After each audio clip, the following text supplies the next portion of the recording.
true, nervous, very, very dreadfully nervous.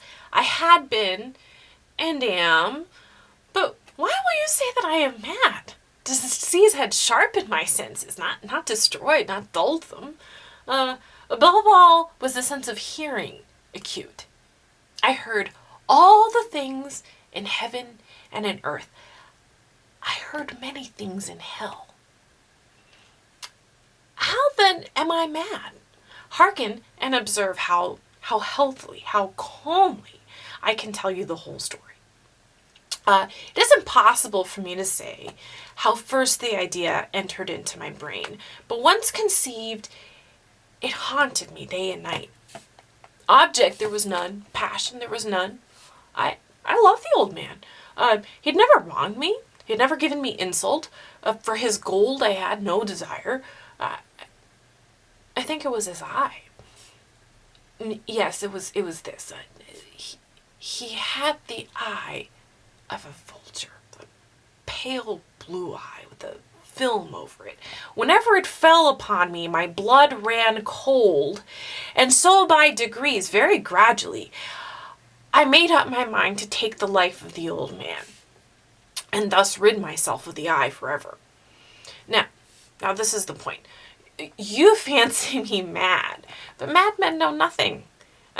But you should have seen me. You should have seen how wisely I proceeded, with what caution, with what foresight, with what dissimulation I went to work. I was never kinder to the old man than during the whole week before I killed him. And every night, about midnight, I turned the latch of his door and opened it. So gently. And then, when I had made an opening sufficient for my head, I put in a dark lantern, all closed, that no light shone out, and then I thrust in my head. Oh, you would have laughed to see how cunningly I thrust it in. I moved it slowly, very, very slowly, so that I might not disturb the old man's sleep. It took me an hour to put my whole head within the opening so far that I could see him as he lay upon the bed. Would a wise madman have been so wise as this?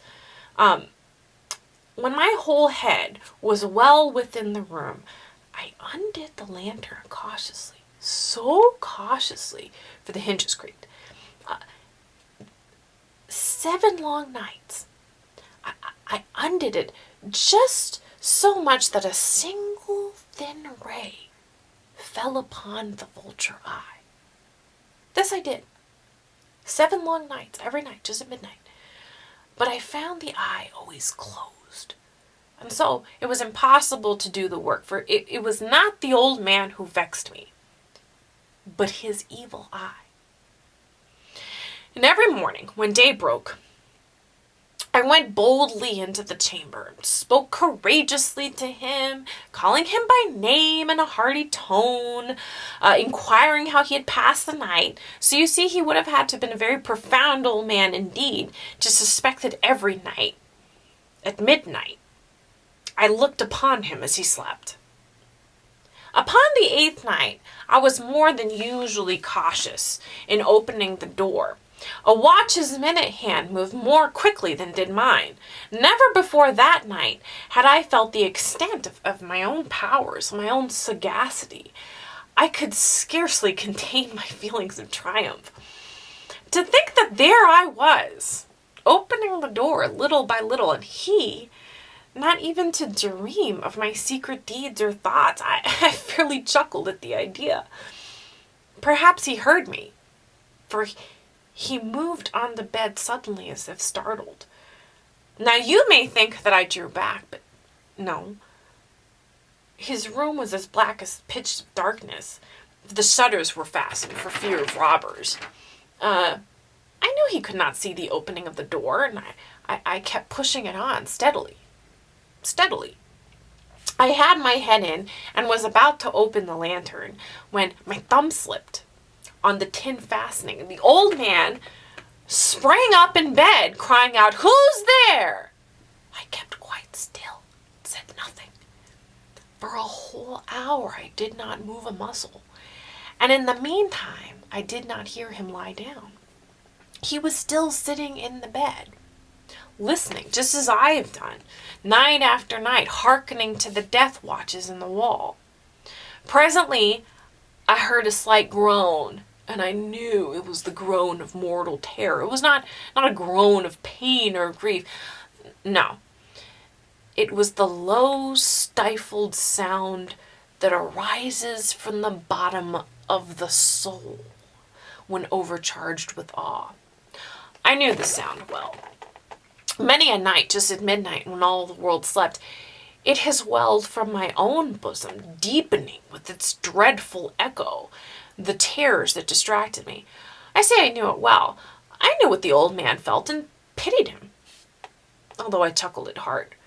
I knew that he had been lying awake ever since the first slight noise when he had turned in the bed. His fears had ever since been growing upon him. He had been trying to fancy them causeless, but could not. He'd been saying to himself, "It's nothing but the wind in the chimney. It's only a mouse on the floor. It's merely a cricket that's made a single chirp." Yes, he had been trying to comfort himself with these suppositions, but he had done so in vain, all in vain, because death, in approaching him, had stalked with his black shadow before him and enveloped the victim. And it was in the mournful influence of the unperceived shadow that caused him to feel, although he neither heard nor saw, to feel the presence of my head within the room. When I had waited a long time, very patiently, without hearing him lie down, I resolved to open a little, just a very, very little crevice in the lantern. So I opened it. You cannot imagine how stealthily, until at length a simple, dim ray of light, like the thread of a spider, shot out from the crevice and fell full upon the vulture eye.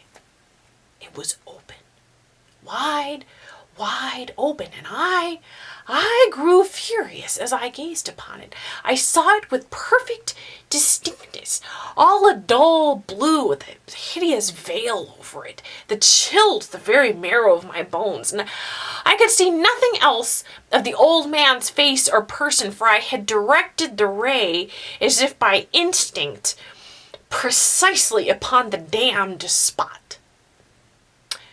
And have I not told you that what you mistake for madness is but over-acuteness of the senses? Now I say that there came upon my ears a low, dull, quick sound, such as a watch makes when enveloped in cotton. I say, I knew that sound well. It was the beating of the old man's heart. It increased my fury as the beating of a drum stimulates the soldier into courage.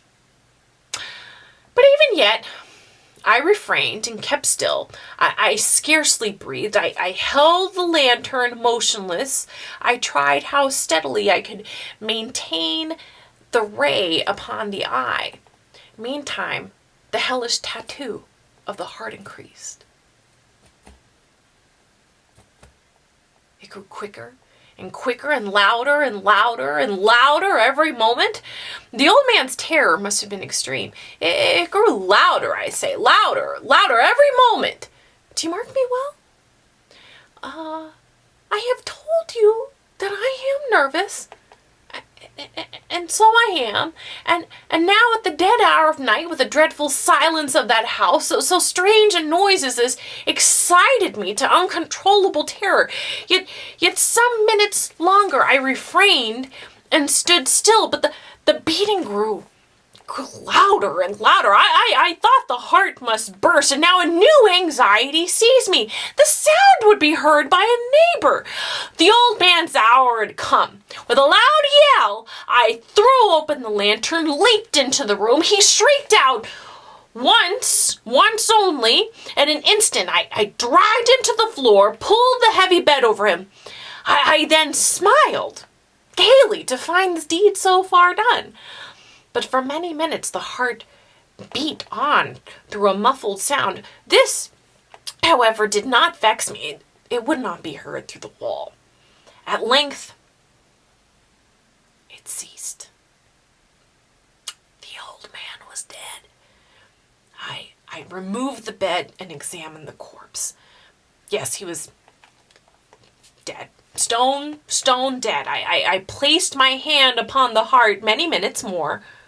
There was no pulsation. He was stone dead. His eye would trouble me no more. Now, if you still think me mad, you will think so no longer when I describe the wise precaution I took for the concealment of the body. The night waned. I worked hastily, but in silence. First of all, I dismembered the corpse. I cut off the head and the arms and the legs. I then took up 3 planks from the floorings of the chamber. I deposited all within the scantlings. I then replaced the board so cleverly, so cunningly, that no human eye, not even his, could have detected anything wrong. There was nothing to wash out, no stain of any kind, no blood spot, whatever. A tub had caught it all. When I had made an end to all these labors, it was 4 o'clock, still dark as midnight. As the bell sounded the hour, there came a knocking at the door. I went down to open it with a light heart, for what had I to fear? There entered 3 men who introduced themselves with perfect suavity as officers of the police. A shriek had been heard by the neighbors during the night. Suspicion of foul play had been aroused. Information had been lodged at the police office, and they, the officers, had been deputed to search the premises. I smiled. What had I to fear? I bade the gentleman welcome. The shriek, I said, was my own in a dream. The old man I mentioned was absent in the country. I took the visitors all over the house. I bade them search well. I led them at length to his chamber. I showed them his treasures, secure, undisturbed. In the enthusiasm of my confidence, I brought chairs into the room and desired them to sit from their fatigues, while I myself, in the wild audacity of my perfect triumph, placed my own seat upon the very spot beneath which reposed the corpse of the victim. The officers were satisfied. My manner convinced them. I was singularly at ease. They sat while I answered cheerily. They chatted of familiar things, but ere long I felt myself growing pale and wished them gone. My head ached. I fancied a ringing in my ears, but still they sat, and still they chatted. The ringing became more distinct. It continued. It became more distinct. I talked more freely to get rid of the feeling, but it continued and gained definiteness until at length I found that the noise, it was not within my ears. No doubt I grew very pale, but I talked more fluently with a heightened voice, yet the sound increased. What could I do? It was a low, dull, quick sound, much the sound as a watch makes enveloped in cotton. I gasped for breath. Yet the officers, they heard it not. I talked more quickly, more vehemently, but the noise steadily increased. I arose. I talked about trifles in a high key with violent gesticulations, but the noise steadily increased. Why would they not be gone? I paced the floor to and fro with long strides, as if excited to fury by the observations of the men, but the noise steadily increased. Oh, God, what could I do? I foamed, I raved, I swore, I swung the chair upon which I had been sitting and grated it upon the boards, but the noise arose over all and continually increased. It grew louder, louder, louder, and still the men chatted pleasantly and smiled. Was it possible they heard not? Almighty God, oh no, they heard, they suspected, they knew. But they were making a mockery of my horror. This I thought, and this I think, but anything was better than this agony. Anything was more tolerable than this derision. I could bear these hypocritical smiles no longer. I felt I must scream or die, and again, hark, louder, louder, louder, louder, villains, I shrieked, dissemble no more. I admit the deed. Tear up the planks. Here, it is the beating of his hideous heart.